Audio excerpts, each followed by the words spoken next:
वर्ष 1893 अनेक आध्यात्मिक घटनाओं के लिए अविस्मरणीय रहेगा। सबसे पहले स्वामी विवेकानंद योग का संदेश फैलाने के लिए अमेरिका गए।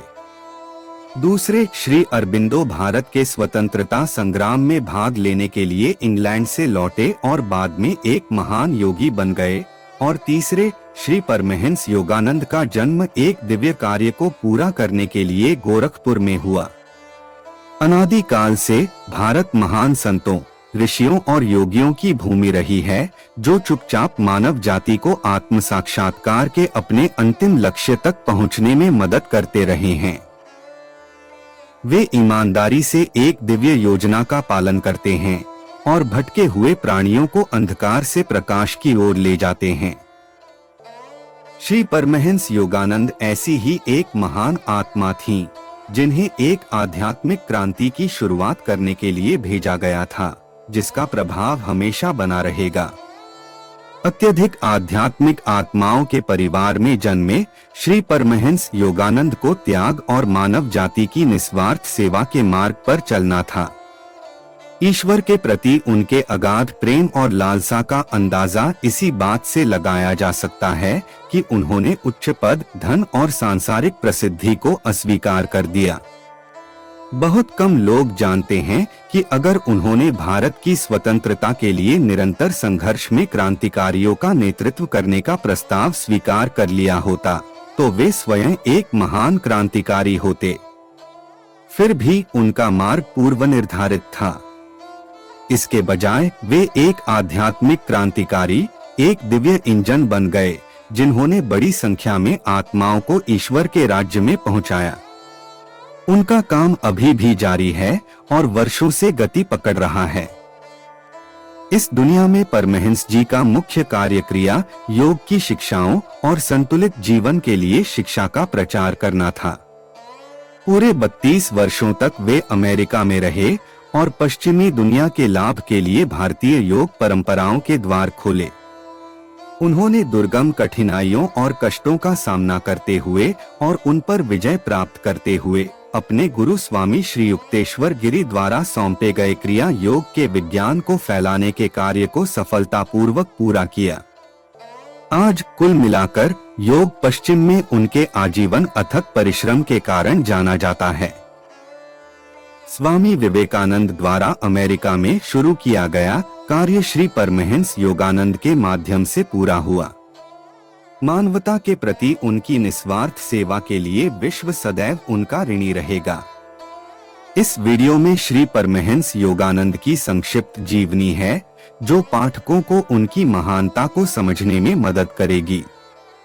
अधिक जानकारी के लिए पाठकों को योगदा सत्संग सोसाइटी ऑफ इंडिया रांची द्वारा प्रकाशित एक योगी की आत्मकथा पढ़ने की सलाह दी जाती है, जिसने दुनिया भर में लाखों लोगों के जीवन को बदल दिया है। हमारे प्रयासों के बारे में हमारे पाठकों से कोई भी टिप्पणी और सुझाव प्राप्त करने में हमें बहुत खुशी होगी। प्रोफेसर केशव शर्मा, अध्यक्ष, परमहंस योगानंद अंतर्राष्ट्रीय अनुसंधान केंद्र, 70, शिमला 171008, हिमाचल प्रदेश, भारत। लगभग 100 वर्ष पूर्व इलाहाबाद में कुंभ मेला लगा था। इस दौरान भारत के कोने कोने से साधु संत गंगा स्नान के लिए एकत्रित हुए थे। उन्होंने भगवान पर चर्चा की और सभी लोगों के कल्याण के लिए उनसे प्रार्थना की। स्वामी श्री युक्तेश्वर जी ऐसे ही संतों में से थे जो मेले में भाग लेने के लिए इलाहाबाद आए थे। स्वामी श्री युक्तेश्वर जी के गुरु का नाम लाहिड़ी महाशय था। लाहिड़ी महाशय के गुरु महान महावतार बाबाजी थे, जो हिमालय में रहते हैं। बाबाजी सैकड़ों वर्षों से जीवित हैं और उनमें ईश्वर की सभी शक्तियां विद्यमान हैं। वे सभी मानव जाति के कल्याण का ध्यान रखते हैं। उस वर्ष कुंभ मेले में बाबाजी भी मौजूद थे, लेकिन स्वामी श्री युक्तेश्वर जी को इस बारे में पता नहीं था, नहीं वे पहले बाबाजी से मिले थे। एक दिन जब स्वामी श्री युक्तेश्वर जी मेले में घूम रहे थे, तो उन्होंने सोचा, ओह, यह मेला शोर और भिखारियों की अराजकता के अलावा और कुछ नहीं है। मुझे आश्चर्य है कि क्या पश्चिमी वैज्ञानिक मानव जाति के व्यावहारिक लाभ के लिए धैर्यपूर्वक ज्ञान के दायरे का विस्तार कर रहे हैं, क्या वे इन आलसी लोगों की तुलना में भगवान को अधिक प्रसन्न नहीं करते हैं, जो धर्म का दावा करते हैं लेकिन भिक्षा पर ध्यान केंद्रित करते हैं?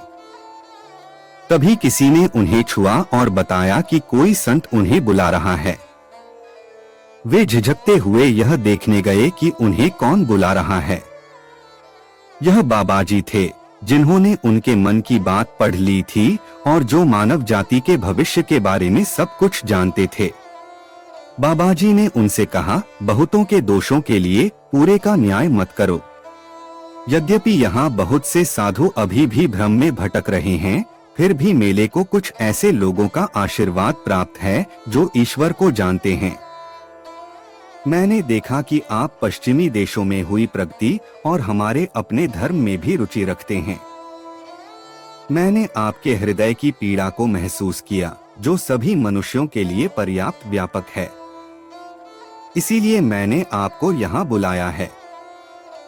कुछ वर्षों बाद मैं आपको एक शिष्य भेजूंगा, जिसे आप पश्चिम में योग के ज्ञान को फैलाने के लिए प्रशिक्षित कर सकते हैं। मैं अमेरिका में कई आत्माओं को देखता हूँ जो योग के माध्यम से ईश्वर के बारे में सब कुछ जानने की प्रतीक्षा कर रही हैं। श्री युक्तेश्वर जी को वचन दिया गया शिष्य 5 जनवरी 1893 को गोरखपुर में पैदा हुआ था। उनके पिता का नाम भगवती चरण घोष और उनकी माता का नाम ज्ञान प्रभा घोष था। उन्होंने अपने बच्चे का नाम मुकुंद रखा। मुकुंद के जन्म के तुरंत बाद उनके माता पिता उन्हें अपने गुरु लाहिड़ी महाशय के घर बनारस ले गए। महान संत ने बालक मुकुंद को गोद में लिया और बालक को आशीर्वाद देते हुए मुकुंद की मां से कहा, छोटी मां, तुम्हारा बेटा एक महान योगी होगा। एक आध्यात्मिक इंजन के रूप में वह कई आत्माओं को भगवान के राज्य में ले जाएगा। मुकुंद के जन्म के तुरंत बाद लाहिड़ी महाशय का निधन हो गया। मुकुंद का बचपन। मुकुंद के माता पिता बहुत संत थे और कभी भी अपनी प्रार्थनाओं से नहीं चूकते थे। उन्होंने देखा कि जन्म से ही मुकुंद भगवान की पूजा में गहरी रुचि रखते थे और उन्होंने उन्हें भगवान की खोज करने के लिए प्रोत्साहित करने के लिए सब कुछ किया। वे हर दिन सुबह और शाम लाहिड़ी महाशय की तस्वीर के सामने ध्यान करते थे। जब वे ऐसा करते थे तो लाहिड़ी महाशय का स्वरूप चित्र से बाहर निकलकर उनके सामने आ जाता था। जब मुकुंद लाहिड़ी महाशय की इस आकृति को छूने की कोशिश करते थे तो वह गायब हो जाती थी। जब वे 8 वर्ष के थे तब मुकुंद गंभीर रूप से बीमार पड़ गए। डॉक्टर ने उनके पिता से कहा, उन्हें हैजा हो गया है, अब कोई उम्मीद नहीं बची है। दवाएं उनके लिए कुछ नहीं कर सकती, लेकिन मुकुंद की मां को अपने गुरु लाहिड़ी महाशय पर बहुत भरोसा था। उन्होंने मुकुंद से कहा, मानसिक रूप से उन्हें प्रणाम करो। यदि तुम वास्तव में अपनी भक्ति दिखाते हो और आंतरिक रूप से उनके सामने घुटने टेकते हो तो तुम्हारा जीवन बच जाएगा। मुकुंद शारीरिक रूप से उठकर लाहिड़ी महाशय को प्रणाम करने के लिए बहुत कमजोर थे, इसलिए उन्होंने मानसिक रूप से उन्हें प्रणाम किया। जैसे ही उन्होंने लाहिड़ी महाशय की तस्वीर को देखा, उसी क्षण पूरे कमरे में एक चमकदार रोशनी चमक उठी। उस रोशनी ने उन्हें पूरी तरह से ठीक कर दिया। मुकुंद की मां ने भी उपचारात्मक प्रकाश देखा और उन्होंने तस्वीर को गले लगाया और लाहिड़ी महाशय को धन्यवाद दिया। एक अन्य अवसर पर मुकुंद ध्यान कर रहे थे, तभी उन्होंने एक अजीब सी रोशनी देखी। उन्हें आश्चर्य हुआ कि यह क्या है। धीरे धीरे रोशनी ने निश्चित आकार लेना शुरू कर दिया और उन्होंने एक पहाड़ में कई गुफाएं देखी जिनमें संत ध्यान कर रहे थे। उन्होंने उनसे पूछा, आप कौन हैं? उन्होंने उत्तर दिया, हम हिमालय के योगी हैं।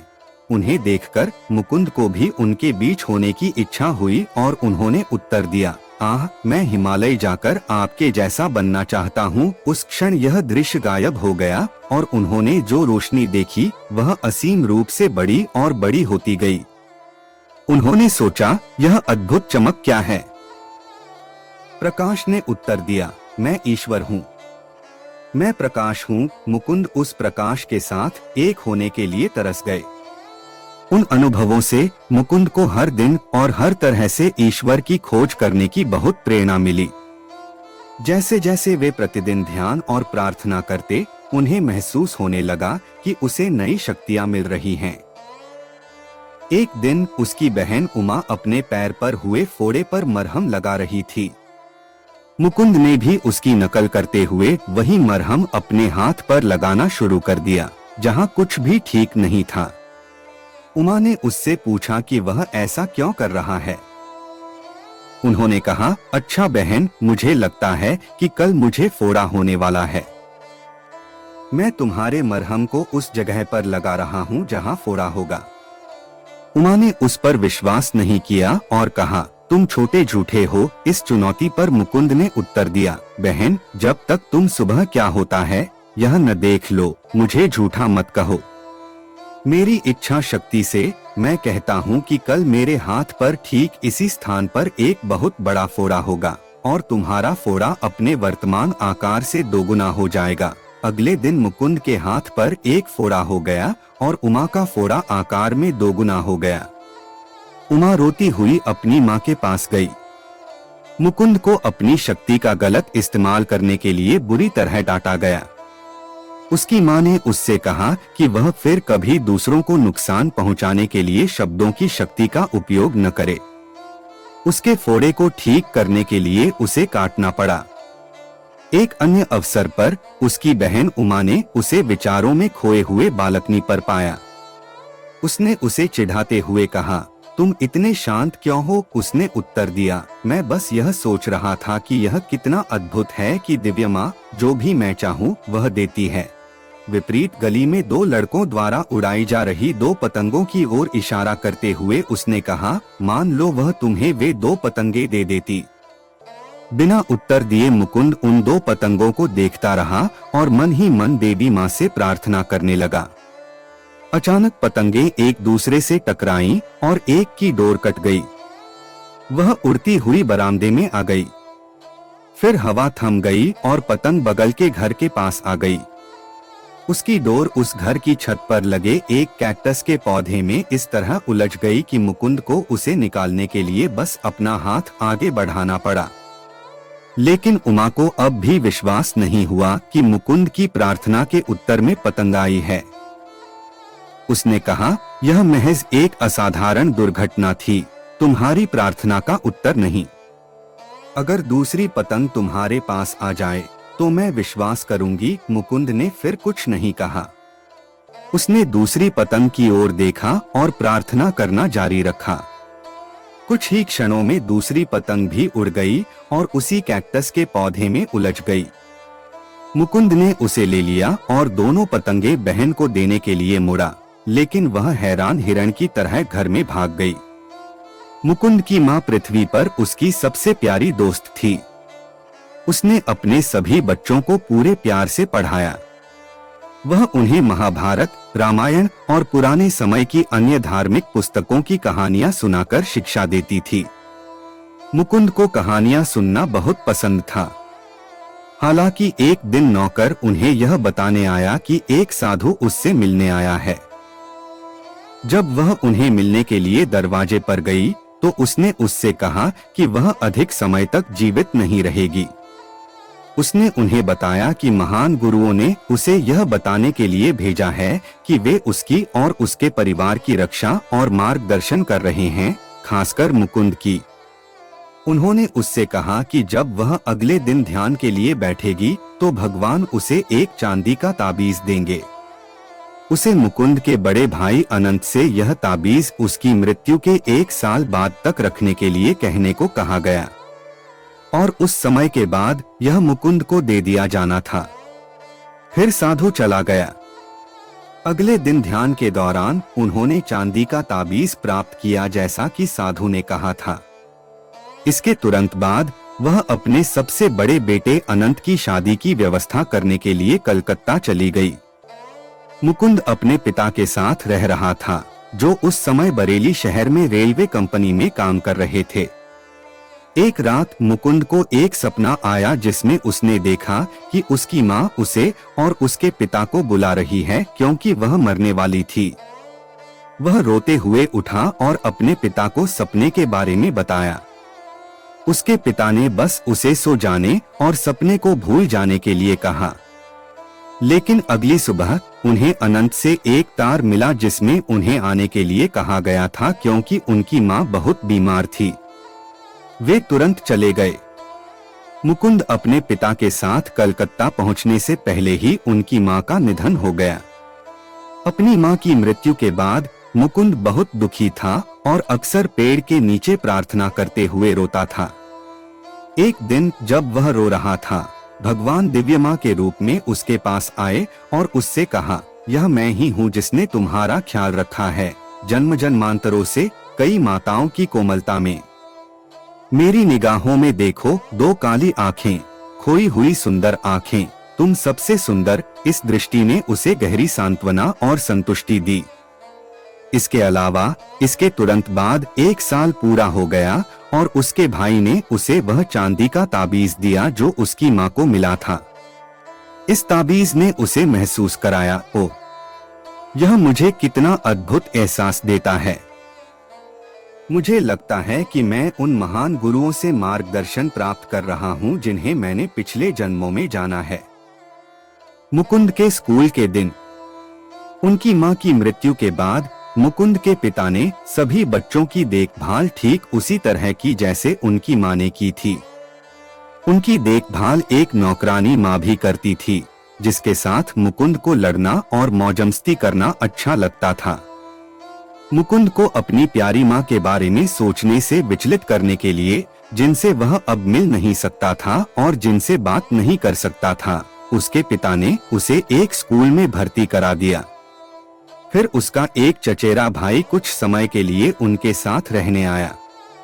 मुकुंद के चचेरे भाई ने हिमालय में कई साधु संतों को देखा था और वह मुकुंद को उनके बारे में कई कहानियां सुनाना पसंद करता था। मुकुंद ने गुप्त रूप से संतों से मिलने और ईश्वर की खोज करने के लिए हिमालय भागने की योजना बनाई। उनके भाई अनंत को पता था कि मुकुंद भागने की कोशिश करेगा और इसलिए उसने उस पर कड़ी नजर रखी। एक दिन जब मुकुंद घर से निकला तो अनंत ने उसका पीछा किया और कुछ दूर चलने के बाद मुकुंद को वापस घर ले आया। मुकुंद को उसके पिता ने बताया, बेटा, मैं तुम्हें ईश्वर की खोज करने से नहीं रोकना चाहता। दूसरी ओर मैं तुम्हारे लक्ष्य को प्राप्त करने में तुम्हारी मदद करना चाहता हूँ। मैंने तुम्हें संस्कृत पढ़ाने की व्यवस्था की है। पहले तुम्हें पढ़ना चाहिए और अपनी स्कूली शिक्षा पूरी करनी चाहिए। हालांकि मुकुंद अपने पिता को खुश करने के लिए स्कूल गया, लेकिन उसे अपनी पढ़ाई में ज्यादा दिलचस्पी नहीं थी। किसी तरह वह अपनी परीक्षाएं पास करने में कामयाब रहा। वह अधिक रुचि के साथ ईश्वर की खोज करता रहा। उन्हें खेलना भी बहुत पसंद था। वे दौड़ और फुटबॉल में बहुत अच्छे चैंपियन बने और एक अच्छे पहलवान भी बने। उन्हें कलकत्ता में जिस इलाके में वे रहते थे, वहां खेल प्रतियोगिताएं आयोजित करना बहुत पसंद था। लेकिन खेल खत्म होने के बाद उनका मन भगवान में रम जाता और वे अपने भाइयों और दोस्तों से भगवान के बारे में बात करते। साथ ही उन्हें बंगाल में प्रचलित दुर्गा पूजा और काली पूजा जैसे धार्मिक उत्सवों का आयोजन करना भी बहुत पसंद था। वे अपने दोस्तों को अपने साथ ध्यान करने के लिए घर लाते थे। एक दिन उनके एक दोस्त ने उनसे पूछा कि वे भगवान को क्यों नहीं देख पाते। मुकुंद ने उनसे वादा किया कि वे देख सकते हैं। उन्होंने अपने दोस्त को अपने घर बुलाया और कहा, यदि कोई भक्त पूरे मन से प्रार्थना करता है, हे प्रभु आप मेरे पास आए, वे अवश्य प्रकट होंगे। जब भक्त की प्रार्थना उसके हृदय की सच्ची लालसा को ब्रह्मांड के कण-कण में फैला देती है, तो भगवान कहाँ छिप सकते हैं। उन्हें स्वयं को प्रकट करना होगा। यदि हम इसी रात भगवान को भगवान कृष्ण के रूप में देखने का ईमानदारी से प्रयास करें, तो वे उसी रूप में प्रकट होंगे। फिर उस रात उनमें से 2 लोग घंटों ध्यान में बैठे रहे और श्री कृष्ण को आने के लिए पुकारते रहे। रात बीत गई थी और सूरज उगने वाला था, फिर भी श्री कृष्ण नहीं आए थे। इसलिए मुकुंद का मित्र निराश हो गया और बोला, कोई उम्मीद नहीं है मुकुंद, अब भोर होने वाली है। चलो थोड़ी देर सो लें। मुकुंद ने कहा, तुम जाओ, अगर तुम चाहो मैं हार नहीं मानूंगा। अगर मैं यहाँ बैठे बैठे मर भी जाऊं तो जब तक भगवान नहीं आएंगे मैं हिलूंगा नहीं। तभी अचानक कमरे में एक तेज रोशनी हुई और मुकुंद को उस रोशनी में श्री कृष्ण की आकृति दिखाई दी, लेकिन उसका मित्र प्रकाश या श्री कृष्ण को नहीं देख सका। इसलिए मुकुंद ने अपने मित्र की छाती को छुआ, फिर वह भी देख सका और खुश हुआ। मुकुंद हमेशा सभी जानवरों, अपने सभी दोस्तों और उन सभी के प्रति दयालु था जो उसे पसंद नहीं करते थे। यद्यपि उसके घर में अन्य लोग मांस और मछली खाते थे, लेकिन वह हमेशा केवल सब्जी, चावल और दाल खाता था। वह अपने भाइयों से कहा करता था, निर्दोष पक्षियों और जानवरों को मारना पाप है। जो लोग मांस खाते हैं वे उस पाप के भागीदार होते हैं। पाप जमा करना आसान है, लेकिन पुण्य कमाना बहुत कठिन है। सभी लोगों को मृत्यु के बाद अपने जीवन के कर्मों का उत्तर देना चाहिए। एक दिन जब वह एक स्थान पर बहुत देर तक अकेले ध्यान कर रहा था, तो उसे नापसंद करने वाले लड़कों का एक समूह उसे पीटने के लिए उसके पास आया। वह उठा और अपने नेता से बोला, तुम मुझे कायर क्यों कहते हो? तुम बहुत हो, मैं तो एक हूँ। नेता ने उत्तर दिया, तो क्या हुआ? हम तुम्हें यहीं इस खेत में दफना सकते हैं और कोई भी तुम्हारा नामो निशान नहीं खोज पाएगा। इन शब्दों के साथ नेता ने मुकुंद को पीछे धकेलने की कोशिश की। मुकुंद चट्टान की तरह खड़ा रहा। वह एक इंच भी नहीं हिला। उसकी आंखों में उसकी आंतरिक शक्ति की आग चमक रही थी। अब वह उत्तेजित होकर शेर की तरह दहाड़ा, तुम में से किसमें मुझसे लड़ने की हिम्मत है? अभी आओ, मैं तुम्हारे लिए तैयार हूँ। चुनौती स्वीकार करने के लिए आगे बढ़ने का साहस किसी भी लड़के में नहीं था। नेता पीछे हट गया और बोला, अरे तुम नाराज हो? हम गंभीर नहीं हैं। हम तो बस मजाक कर रहे थे। दरअसल हम दोस्त बनना चाहते हैं। अब अपनी जीत का फायदा उठाने और उनका उपहास करने के बजाय मुकुंद ने तुरंत उनकी दोस्ती स्वीकार कर ली और कहा, तो फिर मेरे साथ मेरे घर चलो। हम तब तक मिठाइयाँ खाएंगे जब तक हम और नहीं सह सकते। एक सर्दियों में बहुत ठंड थी, लेकिन जब मुकुंद घर लौटा तो उसने केवल धोती और जूते पहने हुए थे। उसका ऊपरी शरीर पूरी तरह से नग्न था। उनके पिता ने उनसे पूछा कि कपड़ों का क्या हुआ। मुकुंद ने उत्तर दिया, मैंने एक बूढ़े आदमी को सड़क पर पड़ा देखा। वह कांप रहा था और उसके पास एक फटे हुए चिथड़े के अलावा कुछ भी नहीं था। मैंने खुद से सोचा, हमारे पास खुद को ठंड से बचाने के लिए पर्याप्त पैसा है, लेकिन इस गरीब आदमी के पास कुछ भी नहीं है। वह असहाय है और उसके पास जाने के लिए कोई जगह नहीं है। इसलिए मैंने उसे अपने कपड़े दे दिए और मुझे यह जानने का भी मौका मिला कि दूसरे लोग कैसा महसूस करते हैं जिनके पास खुद को गर्म रखने का कोई साधन नहीं है। मुकुंद को अपना गुरु मिल गया। हाई स्कूल की शिक्षा पूरी करने के बाद वह अपने पिता के पास गया और उन्हें बनारस में श्री भारत धर्म महामंडल नामक एक आश्रम में शामिल होने की अपनी योजना के बारे में बताया। उसके पिता ने उससे परिवार को न छोड़ने की विनती की। मुकुंद ने उत्तर दिया, आदरणीय पिता, मैं आपके प्रति अपने प्रेम को कैसे बता सकता हूँ, लेकिन इससे भी बड़ा मेरा प्रेम स्वर्गीय पिता के प्रति है, जिन्होंने मुझे धरती पर एक आदर्श पिता का उपहार दिया है। मुझे जाने दो ताकि मैं किसी दिन और अधिक दिव्य समझ के साथ लौटूं। उसके पिता अनिच्छा से सहमत हो गए और मुकुंद महामंडल आश्रम में शामिल होने के लिए बनारस चले गए। लेकिन जल्द ही उन्हें पता चला कि आश्रम वैसा नहीं था जैसा उन्होंने सोचा था। आश्रम के अन्य निवासी ईश्वर की उतनी गहनता से खोज नहीं करते थे जितनी कि वह करते थे, और अक्सर ध्यान में समय बिताने के लिए उनकी आलोचना करते थे।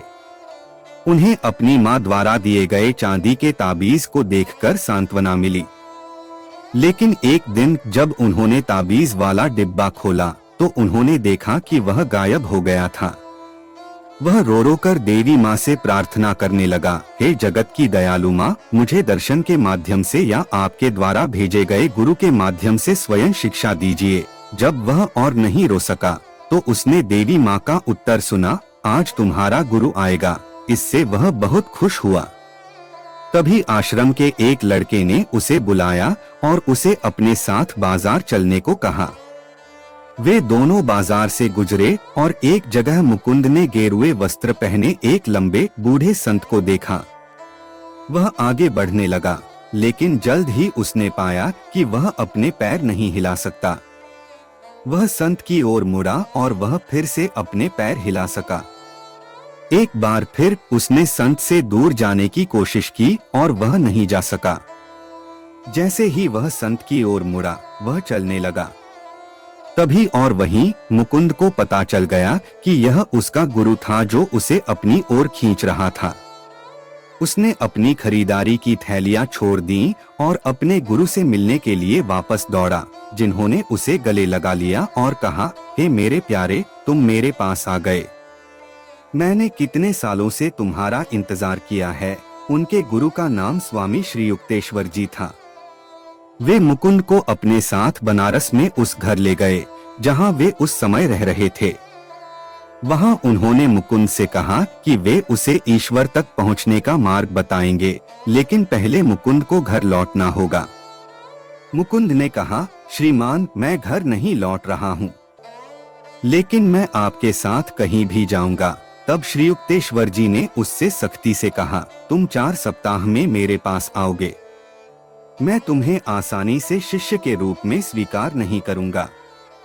मेरे कठोर प्रशिक्षण का पालन करते हुए पूर्ण समर्पण होना चाहिए। मुकुंद घर वापस नहीं जाना चाहता था, क्योंकि उसे लगता था कि उसके भाई बहन उसका मजाक उड़ाएंगे। जब वह अपने गुरु के घर से रामपुर गया तो ठीक 1 महीने बाद, जैसा कि उसके गुरु ने भविष्यवाणी की थी, स्वामी श्री युक्तेश्वर जी ने उसे कॉलेज जाकर डिग्री के लिए अध्ययन करने को कहा। मुकुंद को अध्ययन करने में बिल्कुल भी रुचि नहीं थी, क्योंकि वह जानता था कि इस तरह के अध्ययन से ईश्वर तक पहुंचा नहीं जा सकता। श्री युक्तेश्वर जी ने उससे कहा, किसी दिन तुम पश्चिम जाओगे। यदि इस विचित्र हिंदू शिक्षक के पास विश्वविद्यालय की डिग्री होगी तो इसके लोग भारत के प्राचीन ज्ञान को अधिक ग्रहणशील होंगे। मुकुंद घर वापस चले गए और जल्द ही स्कॉटिश चर्च कॉलेज में दाखिला ले लिया, दूसरों का सम्मान पाने से ज्यादा अपने गुरु को खुश करने के लिए।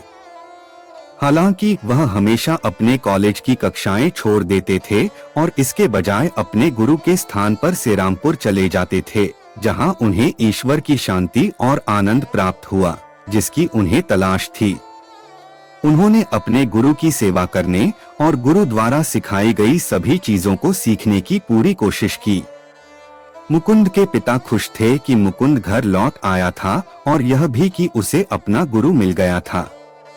उन्हें इस बात की भी खुशी थी कि स्वामी श्री युक्तेश्वर जी अपने गुरु लाहिड़ी महाशय के महान अनुयायी थे।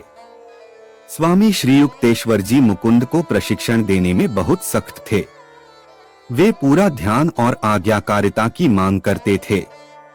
एक दिन जब मुकुंद अपने गुरु को अपने शिष्यों से बात करते हुए सुन रहे थे, श्री युक्तेश्वर जी मुकुंद के विचारों को पढ़ सकते थे और उन्हें डांटते हुए कहा, तुम यहाँ नहीं हो। मुकुंद ने उत्तर दिया, गुरुजी, मैं हिला नहीं हूँ, मेरी पलकें नहीं हिली हैं, मैं आपके द्वारा बोले गए प्रत्येक शब्द को दोहरा सकता हूँ। श्री युक्तेश्वर जी ने कहा, फिर भी आप पूरी तरह से मेरे साथ नहीं थे। आपकी आपत्ति मुझे यह टिप्पणी करने के लिए मजबूर करती है कि आपकी मानसिक पृष्ठभूमि में आप 3 संस्थान बना रहे थे। एक मैदान पर एक वनवासी आश्रय था, दूसरा पहाड़ी की चोटी पर और तीसरा समुद्र के किनारे। आपके वास्तुशिल्प सपने बाद में साकार होंगे, अभी अध्ययन का समय है। एक सुबह जब मुकुंद ध्यान करने की कोशिश कर रहा था तो उसके गुरु ने उसे बालकनी में बुलाया और कहा, तुम्हारी दिल की इच्छा पूरी होगी। फिर उन्होंने मुकुंद के दिल को छुआ। जैसे ही उन्होंने ऐसा किया, मुकुंद को सभी सृष्टि और उससे परे भगवान का पूरा दर्शन हुआ। जब वह इस अवस्था से बाहर आया तो श्री युक्तेश्वर जी ने उससे कहा कि यद्यपि अब वह ईश्वर को जानना जानता है, फिर भी उसे अपने कार्य और संसार में किए जाने वाले कर्तव्यों की उपेक्षा नहीं करनी चाहिए।